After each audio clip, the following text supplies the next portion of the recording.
दुनिया में एक नए धर्म सिखिज्म का निर्माण करने वाले और सिखों के पहले गुरु गुरु नानक देव जी का जन्म 15 अप्रैल साल 1469 में पाकिस्तान लाहौर में राय भोए की तलवंडी नाम के एक गांव में हुआ था, जिसे आज पाकिस्तान में ननकाना साहिब नाम से जाना जाता है। गुरु नानक देव जी का जन्म भारत के राज्य पंजाब में ही हुआ था, लेकिन 1947 के इंडिया पाकिस्तान पार्टीशन के बाद लाहौर पाकिस्तान के पास चला गया। गुरु नानक देव जी एक खत्री परिवार से संबंध रखते हैं और उनके पिता का नाम मेहता कालू था, जो कि एक विलेज अकाउंटेंट यानी कि एक पटवारी थे। उनकी माता जी का नाम माता तृप्ता था, जो कि एक बेहद साधारण और भगवान को मानने वाली औरत थी। गुरु नानक देव जी की एक बड़ी बहन भी थी, जिनका नाम नानकी था, और वे अपने छोटे भाई से बेहद ज्यादा प्यार करती थी। गुरु नानक देव जी बचपन से ही एक असाधारण मनुष्य थे, यहाँ तक कि उनके टीचर्स और बुजुर्ग लोग उनकी हाई लेवल की नॉलेज और समझदारी से बेहद हैरान थे। यहाँ तक कि गुरु नानक देव जी ने अपनी 16 साल की उम्र में ही संस्कृत, पर्शियन और हिंदी जैसी कई भाषाएं सीख ली थी। जैसे जैसे गुरु नानक देव जी बड़े हुए, उनकी खेती में दिलचस्पी कम होने लगी, और जब ये बात उनके पिताजी को पता चली तो उन्होंने उन्हें बिजनेस करने के लिए कुछ पैसे दिए। उन्होंने गुरु नानक देव जी को बिजनेस करने के लिए 20 रुपए दिए और उनके साथी मर्दाना को उनके साथ भेजा और उन्हें पैसा कमाने के लिए कहा जाता है कि जब गुरु नानक देव जी एक व्यापार की तलाश में थे, तभी उन्हें कुछ गरीब और जरूरतमंद लोग दिखाई दिए, जिन्होंने कई दिनों से कुछ खाया नहीं था। गुरु नानक देव जी को यह देखकर बहुत बुरा लगा, और जो पैसे उनके पिताजी ने उन्हें किसी व्यापार खोलने के लिए दिए थे, उन सभी पैसों का गुरु नानक देव जी ने उन भूखे और जरूरतमंद लोगों को भोजन करवाया। जिसके बाद गुरु नानक देव जी ने मर्दाना जी से कहा कि एक जरूरतमंद इंसान की मदद करने से ज्यादा लाभदायक और क्या हो सकता है। जिसके बाद से इस इंसिडेंट को सच्चा सौदा यानी कि ट्रू बार्गेन के नाम से जाना जाने लगा। साल 1475 में गुरु नानक देव जी की बड़ी बहन बीबी नानकी की सुल्तानपुर में जय राम नाम के एक व्यक्ति के साथ शादी हो जाती है। जिसके बाद गुरु नानक देव जी अपनी बड़ी बहन के साथ कुछ समय के लिए सुल्तानपुर में रहने लगते हैं, जहां वे लोधी प्रशासन के अंदर एक क्लर्क का काम करते थे। सुल्तानपुर में गुरु नानक देव जी अक्सर काली बेन नाम की एक नदी में स्नान और मेडिटेशन करने के लिए जाते थे। एक दिन गुरु नानक देव जी अपने एक मित्र के साथ काली बेन नदी में स्नान करने के लिए गए, लेकिन कुछ समय बाद गुरु नानक देव जी उस नदी में से गायब हो गए। उनके मित्र ने उन्हें ढूंढने की काफी कोशिश की, लेकिन गुरु नानक देव जी नदी में कहीं भी दिखाई नहीं दिए। जिसके बाद उनके मित्र बेहद घबरा गए और नदी के किनारे पर पड़े उनके कपड़ों को लेकर वापस सुल्तानपुर की तरफ चले गए। जब ये बात उनके माता पिता और बहन को पता चली तो उन्होंने भी गुरु नानक देव जी को नदी के पास बेहद ढूंढा, लेकिन फिर भी वे नहीं मिले। गुरु नानक देव जी की उम्र उस समय करीब 30 वर्ष थी, लेकिन 3 दिन बाद वे अचानक नदी से बाहर निकलते हैं, और बाहर आते ही जो उनके मुख से वचन निकले थे वो थे,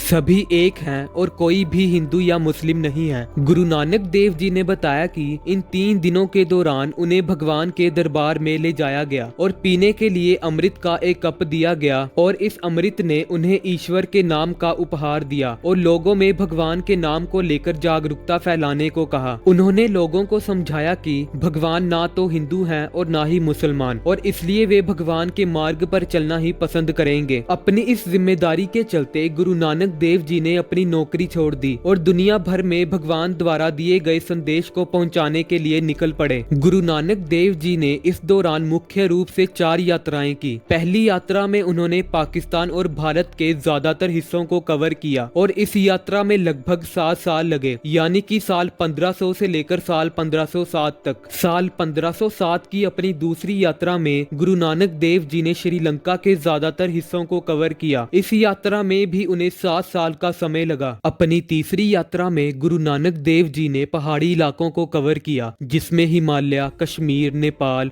सिक्किम, तिब्बत और तशकेंत जैसे पहाड़ी इलाके थे। इस यात्रा को 1514 में शुरू किया गया था और लगभग 5 साल का समय लगा था। अपनी चौथी यात्रा में गुरु नानक देव जी ने ईरान, इराक और सऊदी अरेबिया में मक्का को कवर किया, और इस यात्रा में उन्हें 3 साल का समय लगा। आखिरी में 2 साल तक गुरु नानक देव जी ने पंजाब के लोगों में भगवान के नाम को लेकर जागरूकता दी और भगवान के नाम की अहमियत के बारे में समझाया। इन सभी यात्राओं को पूरा करने के लिए गुरु नानक देव जी को लगभग 24 साल का समय लगा, और इस दौरान उन्होंने 28,000 किलोमीटर की जर्नी को पैदल चलकर पूरा किया। इस पूरी यात्रा में गुरु नानक देव जी के साथ उनके मित्र मर्दाना भी उनके साथ थे, जो कि एक संगीतकार थे और एक मुस्लिम परिवार से संबंध रखते थे। इस पूरी यात्रा में गुरु नानक देव जी ने लोगों को समझाया कि हमें भगवान तक पहुंचने के लिए किसी भी पुजारी की जरूरत नहीं है। उनका मानना था कि हर मनुष्य भगवान के दिखाए गए रास्ते पर चलने से भगवान तक पहुंच सकता है। ईश्वर को पाने के लिए उन्होंने लोगों को ईश्वर का नाम जपने के लिए कहा। उन्होंने लोगों को दूसरों की मदद और सेवा करना सिखाया और साथ ही धोखाधड़ी से बचकर अपना वास्तविक जीवन जीने को कहा। अपनी इन शिक्षाओं के जरिए से उन्होंने नए धर्म यानी कि सिख धर्म की स्थापना की, जिसमें उन्होंने लोगों को नाम जपना, कीरत करनी और वंड छकना के बारे में समझाया। नाम जपना यानी कि भगवान को याद करना। इसका मतलब है कि भगवान के नाम को दोहराना और किसी भी तरीके से भगवान को याद करना, जैसे कि गायन और पाठ पूजा के माध्यम से। कीरत करनी यानी कि ईमानदारी से पैसा कमाना। गुरु नानक देव जी ने लोगों को हमेशा ईमानदारी से पैसा कमाने के लिए कहा और कभी भी किसी के साथ धोखा ना करने को कहा। गुरु नानक देव जी ने लोगों को समझाया कि जीवन में कितने भी सुख या दुख हों, हमें अपने अच्छे के लिए समझना चाहिए। वंड छकना यानी कि मिलजुल कर साझा करना। गुरु नानक देव जी ने लोगों को समझाया कि अपनी संपत्ति का कुछ हिस्सा गरीब और जरूरतमंद लोगों के साथ साझा करना चाहिए। सिख धर्म में ये एक महत्वपूर्ण अभ्यास है जिसमें हर सिख जो भी संभव हो सके उसका योगदान देता है। आसान भाषा में समझाया जाए तो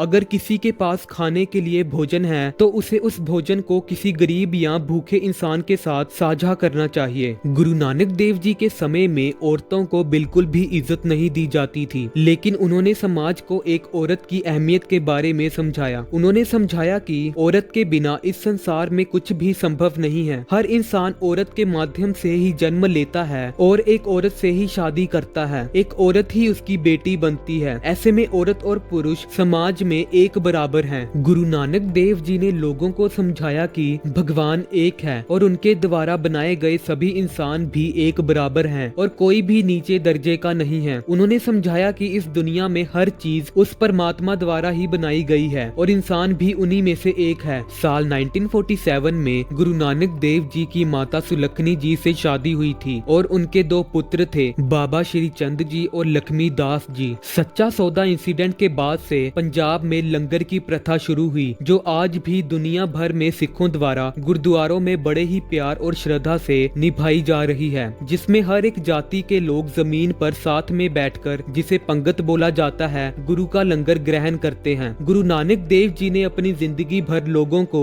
अच्छाई की राह पर चलना सिखाया और निरंतर ईश्वर के नाम को जपने की अहमियत समझाई। गुरु नानक देव जी ने लोगों को ज्योति जो समाने का मतलब समझाया। उन्होंने समझाया कि इस दौरान केवल उनका शरीर दुनिया से खत्म होगा, लेकिन शरीर के अंदर की वो रोशनी, वो आत्मा कभी नष्ट नहीं होगी। उन्होंने समझाया कि यह प्रकाश उनके नए उत्तराधिकारी गुरु अंगद देव जी के पास जाएगा। गुरु नानक देव जी ने 22 सितंबर साल 1539 को पंजाब के करतारपुर में अपनी अंतिम सांस ली और ज्योति जो समा गए। ज्योति जो समाने से पहले उन्होंने सिखों और हिंदू लोगों को अपने दाएं तरफ कुछ फूल रखने को कहा और अपनी बाएं तरफ मुसलमान लोगों को फूल रखने को कहा और कहा जिनके फूल रात भर ताजा रहेंगे उन्हें ही अंतिम संस्कार करने का हक मिलेगा। जब सभी हिंदू, सिख और मुस्लिम लोग अगली सुबह वहां पहुंचे तो वह देखते हैं कि सभी के फूल वैसे के वैसे तरोताजा पड़े हैं, लेकिन गुरु नानक देव जी वहां पर नहीं थे। जिसके बाद हिंदू, सिख और मुस्लिम लोगों ने अपने अपने धर्म के मुताबिक उनका अंतिम संस्कार किया। मुसलमानों द्वारा उन फूलों को जमीन में दफनाया गया और हिंदू और सिखों द्वारा उनका अंतिम संस्कार किया गया। गुरु नानक देव जी ने अपनी जिंदगी के आखिरी साल पंजाब के करतारपुर में बिताए, जिसे आज पाकिस्तान में करतारपुर साहिब के नाम से जाना जाता है। गुरु नानक देव जी के बाद गुरु अंगद देव जी उनके उत्तराधिकारी बने, जो कि सिखों के दूसरे गुरु थे।